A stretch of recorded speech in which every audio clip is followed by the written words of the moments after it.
Spoštovane Slovenke in Slovenci, naši predniki so se vedno počutili kot del srednje in zahodne Evrope.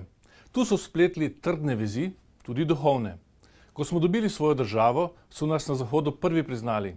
Kasneje smo se vključili v evroatlantske povezave in med drugim uspešno vodili Evropsko unijo.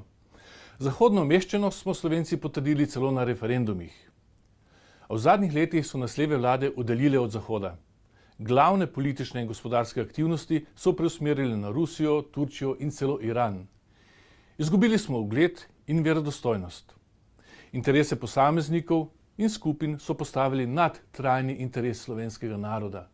In ta je, da želimo tvorno živeti in sooblikovati okolje, v katerem delimo temeljne vrednote. Zato je potrebno našo zunanjo politiko preusmeriti in v jedru spremeniti. Vaš glas za Slovensko demokratsko stranko je prvi korak na tej poti, na poti vračanja Slovenije nazaj v prihodnost.